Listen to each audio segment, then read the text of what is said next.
సాక్షి పత్రిక ఏం రాసిందో నాకు తెలియదు, ఎందుకంటే సాక్షి చదవను. అటు వైసీపీలో శాసనసభ్యులు ఉన్నప్పుడు కూడా ఎప్పుడైనా పేపర్ చదివితే మైండ్ అంతా డిస్టర్బ్ అయ్యింది. అసలు జరిగే వాస్తవాలు వేరు, అక్కడ రాసేది వేరు, పొగిడేది వేరు, తిట్టేది వేరు, అంతా గందరగోళం ఉండేది. అందరూ వైసీపీ క్యాడర్ అంతా ఎప్పుడు ఆ మైకంలో ఉంటారు, లేదు ఉన్నట్టు ఉన్నది లేనట్టు.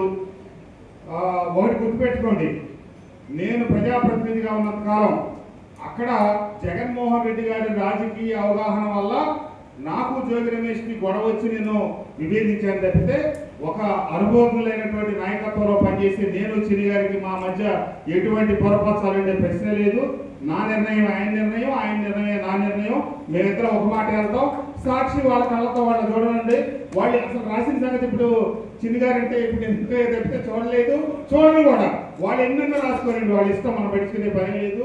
ఒక్కటి మాట గుర్తుంచుకోండి, మన మైలవరం నియోజకవర్గం రాజధాని వల్ల, కూటమి ప్రభుత్వం వల్ల, నరేంద్ర మోడీ గారి సహకారంతో అత్యంత అభివృద్ధి చెందే నియోజకవర్గాల్లో మన నియోజకవర్గంగా పోతా ఉంది.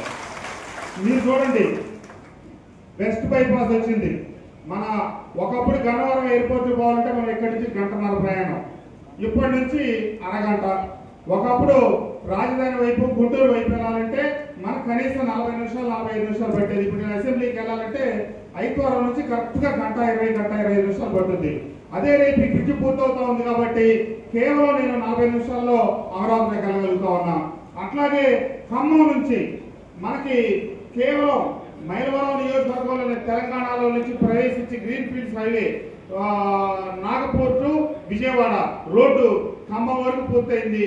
వచ్చే కొద్ది మాసాల్లో మన నియోజకవర్గంలో భూసేకరణ కూడా పూర్తయింది, ఆ రోడ్డు కూడా పూర్తవుతా ఉంది.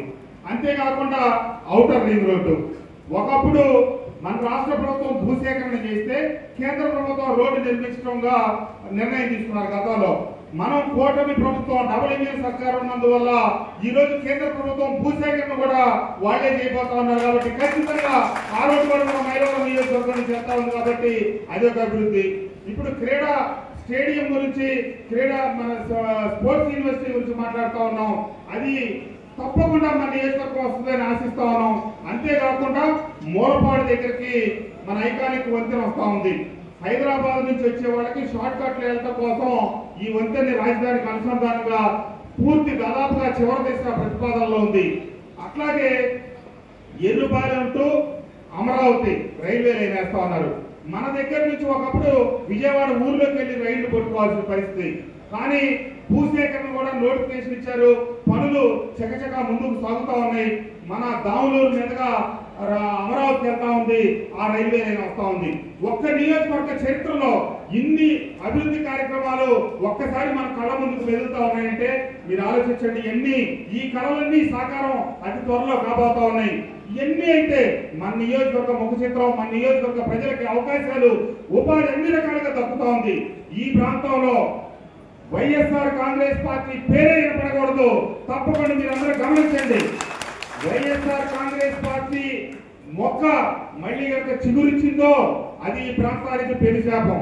ఎందుకంటే చంద్రబాబు నాయుడు గారు 14 నుంచి 19 దాకా మొదలెట్టిన అభివృద్ధిని కావాలని అడ్డుకొని, అంతేకాదు నేను గతంలో కూడా ఎమ్మెల్సీ ఎన్నికల సందర్భంలో కూడా మనందరం సమావేశమైనప్పుడు కూడా చెప్పాను, ఒక ప్లైవుడ్ పరిశ్రమ ఇక్కడ స్థాపిస్తాము, మాకు భూములు కేటాయించండి అని గత ముఖ్యమంత్రి దగ్గరికి ఆ ప్రతినిధులు వస్తే వద్దు, కృష్ణా గుంటూరు జిల్లా వాళ్ళు నమ్మదగ్గ వ్యక్తులు కాదు, వాళ్ళకి చంద్రబాబు నాయుడు గారు రాజధాని తెచ్చి ఇక్కడ అభివృద్ధి చేస్తే మొత్తం ఓడించారు. అట్లాగే మనం 800 కోట్ల పరిశ్రమ పెట్టినా వీళ్ళేమి విశ్వాసపాత్రులు కాదు. కాబట్టి ఈ పరిశ్రమ తీసుకుపోయి ప్రకాశం జిల్లాలో నెల్లూరు పెట్టామని చెప్పి తరలించిన వ్యక్తి జగన్మోహన్ రెడ్డి గారు.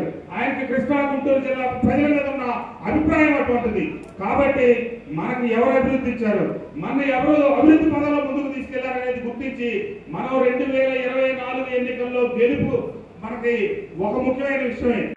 మన బిడ్డల భవిష్యత్తుకి 2029 ఎన్నికలే కీలకం. ఆ ఎన్నికల్లో గెలిచి వైఎస్ఆర్ కాంగ్రెస్ పార్టీని సమాధి చేస్తే తప్పితే ఈ ప్రాంతానికి విముక్తి లేదు.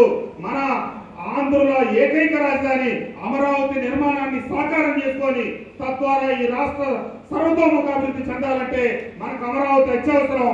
ఈ అమరావతి శంకుస్థాపనకు వస్తున్న ప్రధాని నరేంద్ర మోడీ గారిని మనం అత్యద్భుతంగా స్వాగతించి ఆ కార్యక్రమాన్ని జయప్రదం చేయడానికి చిన్ని గారు చెప్పినట్టు మన ప్రాంతం నుంచి అత్యధికంగా తరలివచ్చి ప్రభుత్వం ఎవరి ప్రమేయం లేకుండా వాళ్ళంతటా వాళ్ళు అందరూ భార్య బిడ్డలు పిల్లలతో సహా కుటుంబాలుగా రావాలని చెప్పి అందరిని ఆహ్వానిస్తూ స్వాగతిస్తూ ఈ కార్యక్రమాన్ని ఉద్దేశించి మన బీసీ సంక్షేమ శాఖ మంత్రి గారి సౌతమ్మ గారిని ప్రసంగించవలసిందిగా కోరుతా ఉన్నాను.